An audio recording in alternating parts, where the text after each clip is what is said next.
Another mass shooting, this time at a Catholic church. When are we going to get honest about what's going on in this country? Let's talk about it right now.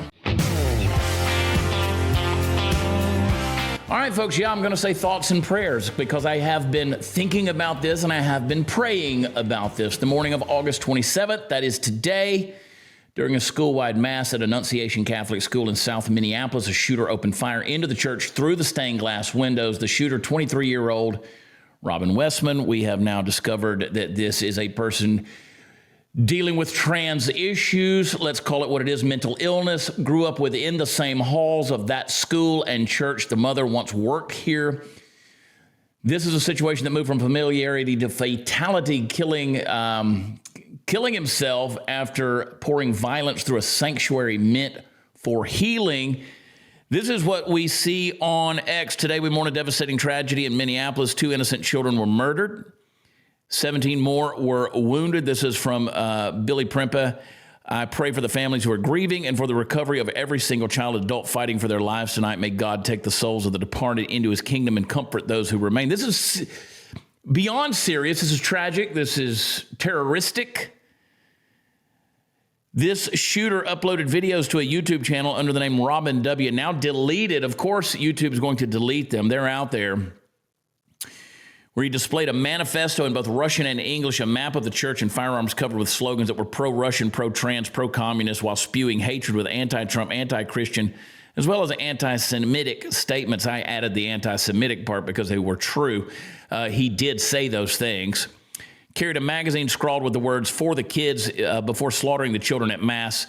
This is evil, folks, pure and simple it is. I want to talk about that a little bit. This is an image. This is a couple of years old image, but this is the video from today. This is an image of drawing that this person drew of himself, I guess, bowing, worshiping, or at least seeing himself seeing his image somewhat as a satanic image. In a mirror reflection. This person referred to themselves as a demon. What are we going to do here, folks? At what point in time are we going to be still be constrained by the limits of the social media overlords that don't allow us to talk about the real problem? The Minneapolis mayor, Jacob Frey, the same guy that bowed down at the coffin, I guess it was the coffin, who knows, with all those funerals George Floyd had, weeping, wailing. He doesn't want thoughts and prayers. This is what he had to say. Listen. And don't just say this is about thoughts and prayers right now. These kids were literally praying.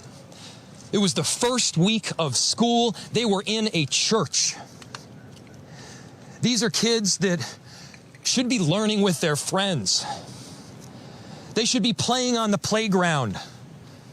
They should be able to go to school or church in peace without the fear or risk of violence, and their parents should have the same kind of assurance.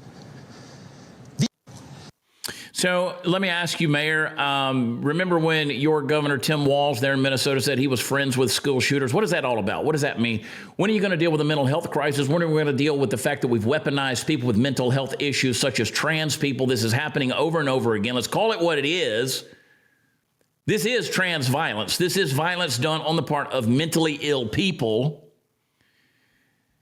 We knew it. We knew it as soon as it happened. We knew what was going to come out. We knew the information that was going to happen. These are not well-adjusted people. They never are. Fortunately, we have an FBI that can get to the bottom of this. I did get it from insider information today that the FBI is dealing with this from the very beginning. They're going to expose the truth on this situation instead of hide it, which is exactly what we've dealt with under the former Department of Justice of the Biden administration. More details came out about the shooting. Colin Rugg said students at Annunciation Catholic School were packed into pews in the church during a school mass when the shooter began spraying through the stained glass windows. A parent described the horrific details to the Minnesota Star Tribune, said, quote, "He just pepper sprayed through the stained glass windows into the building, 50 to 100 shots." The parent said he killed 2 kids. This is terrible. It's evil. I don't know how you defend against this. Well, I can tell you this. The gun didn't get up this morning and decide to do that. This is horrible. This is tragic. I know everybody wants to politicize this, talk about another type of law that needs to be passed. There's no law that prevents something like this. These poor children, scarred for the rest of their life. The 2 children that have lost their lives, the 17 people that are fighting for their lives. This can't happen, folks. This can't happen, and it will continue to happen until we call it out for what it is. This is tragedy. This is horrible. Imagine if these were your children, your grandchildren that just went off to school. They were in mass, and suddenly bullets are coming through a stained glass window. This is not a sanctuary that it should be. Not in this country. This should not be happening. Obviously, the suspect, as we've already alluded to, was identified as trans, posted a manifesto in a form of a video on YouTube, which was taken down by YouTube. See, that's the thing. They've always hidden these manifestos. But he couldn't hide this one because he posted it himself. He released multiple videos on social media, which he showed that he clearly hated Christians. I'm telling you, if you're a Christian, if you identify as a Christian, if you are a person that identifies with Jesus as your Savior, you're a target in this country by people like this. He has the target there with an image of Jesus on it. If you look at these videos, you can see the images that are the writings that he's put on these magazines, as well as the guns. He's written over everything. The manifesto is creepy, to say the least. This video is horrifying. It's frightening. Literally will give you chills to hear this.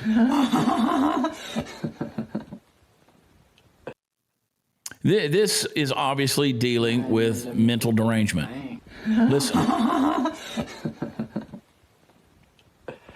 At one point in time, he was dumping bullets down on top of the manifesto that he had written to his family and to others. And we got more details about this person. This, according to Colin Rugg, according to court documents, he started identifying as trans when he was just 17. He was 23 years old. 20% of Gen Z identify as LGBT. I don't understand that at all. There's been a coordinated effort by people in power to confuse and destroy our youth. This is what we end up with. His mother, I saw, who had retired from this Annunciation Catholic school, had signed off on the name change as well. And now it's become in vogue to push this narrative, to push a lifestyle, to push a mindset with a toxic empathy attached to it, to make this all okay and acceptable. See, most people are going to look at this and they're going to see another headline that says another school shooting in Minneapolis, 2 kids dead, 17 injured. Shooter was once a student. The media does what it always does. They're going to blast the story. They're going to stir the outrage. They're going to push the politics. But here's what they don't tell you. This wasn't just another tragic accident. This was spiritual warfare on full display. This is a confused young man, demonized, deceived, walks into a place that should have been safe, turns it into a war zone, and instead of calling it what it is, the headlines are going to sanitize it, bury it, twist it into another argument. YouTube's going to delete the video. They're going to make it about guns or funding or slogans. Let's be clear. This wasn't some kind of compassion gone wrong. This wasn't a system failing. This was evil recruiting a vessel, a mind left unguarded, which became weaponized by a culture that we've created in this country that's absolutely disgusting. America keeps ignoring the obvious. We pretend it's politics or mental health, and just that while hell is laughing because we refuse to name the real enemy. The devil is at work. Confusion is his playground, and we're fostering it, legalizing it, laundering, laughing at it. But we're not allowed to confront it because that's called hate speech. It spills out into blood on the ground after fear into children's eyes. Look at this 5th grader who shares what he had to see today. Play this clip. I think he's gonna be okay. And then my friend, he was like laying on top of me, like making sure I was safe, and he got hit. So that was really brave of him. And you have a neck on your neck? Yeah, that was, I don't even know what it's from. Kind of looks like debris or something. But that came from during this? Yeah. How are you feeling? You seem pretty put together here, but it's got to be tough. Yeah, I'm just like confused. Yeah, confused. Brave young man. Yeah. So tonight, as you consider this, as we head into the evening time, if you hug your children, hug your grandchildren, tell the people that you love them, see the reality. This is war. This is a war. This is not just flesh and blood. This is principalities and powers, folks. This is Ephesians 6 kind of stuff. If we don't wake up to it, you can laugh this off if you want. But I'm telling you, the evil is real. This perpetrator today, this confused young man, this demonized young man, he knew the reality of the spiritual darkness that was pushing him today, possessing him, pushing him, prompting him, motivating him. And the headlines, they can keep writing themselves, and you can turn a blind eye, but there's a war being waged in this nation, and it's not just political or cultural, it's spiritual. We saw that again today. That's what happens when confusion and darkness are allowed to grow unchecked. He didn't just snap. He was deceived. He was weaponized. He was demonized, and he was turned into a weapon. This is what happens when a mind is surrendered not to truth, not to light, but to lies. And you can call it mental illness, and yes, it is. You can call it, you can say there's chemical realities, there's psychological needs, but when you peel it back, what you see is spiritual warfare. And it's tragic. Evil takes root in confusion, and we keep perpetuating the confusion. Now, not the mayor of Minneapolis. No, he would never do that. He's going to say, don't vilify any community here. Play this clip. Look, we need to be doing more than talking. It can't just be words. There needs to be action. And when we have seen school shooting after school shooting, when we have seen churches get shot up by horrible actors, I think the impetus has to be on all of us as leaders to do a whole lot more, to recognize that we've got more guns in this country than we have people. And it's on all of us to recognize the truth and the reality that we can't just say that this shouldn't happen again and then allow it to happen again and again beyond that. It's on all of us.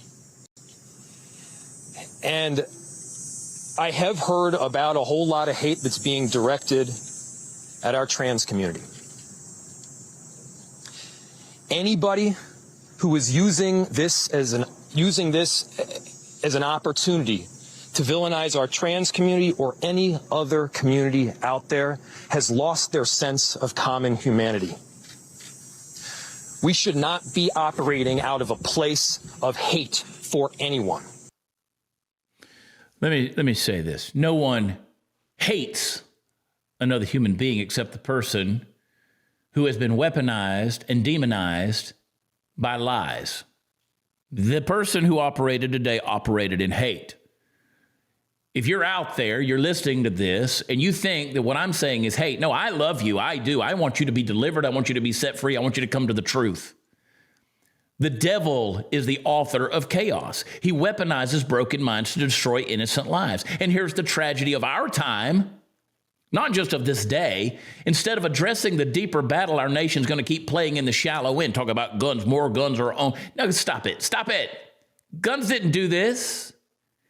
You can throw the slogans, the politics, even the thoughts and prayers like confetti, but we ignore the root. We've turned a blind eye to the fact that souls are being captured, twisted, and used as pawns while America argues over hashtags and politics and policy, and hell is recruiting soldiers in the shadows. The evil is here. It's amongst us. The shooter wasn't a victim. He was a vessel. He let darkness write the script. I'll let you watch the manifesto video he put out there. He allowed confusion and torment to become his marching orders. That's not compassion. That's not empathy. That's complicity with evil. And until we start treating these acts for what they are, spiritual terrorism orchestrated by the enemy of our souls, we will keep seeing the exact same cycle. It's going to keep playing out, folks. The answer isn't just better health care, though, yes, people need help. The answer is renewal and restoration and revival. It's an awakening. It's prayer. We need men and women who will stand in the gap, who will speak truth into the confusion, who will recognize when the enemy is prowling around like a roaring lion, looking for someone to devour, because make no mistake, if we don't engage this battle, the devil will, and he will keep weaponizing confused minds to wage war on our children, our schools, our churches, our very sense of peace. So what do? We put on the armor of God. We wake up to the reality that this isn't just about policy. This is about principalities. We call out lies. We protect the vulnerable, and we stop sugarcoating evil with excuses and fear of being canceled. It's time we draw the dadgum line to pray with authority, to act with clarity, because the world is full of confusion, in a world full of confusion, and it is, clarity is the warfare. So let's be real clear about this. People are being weaponized against those of you that have values out there. You need to protect your children, protect yourself, and protect the world and community in which you live, folks, because the evil is coming for all of us. In the meantime, we'll continue to think about these folks, and we will continue to pray. Our utmost condolences go to these families as they grieve. I want to encourage you to subscribe, share this if you agree with it, and pray. Folks, pray. Our nation is infiltrated. Our world is infiltrated with evil. Until next time, I love you. God bless.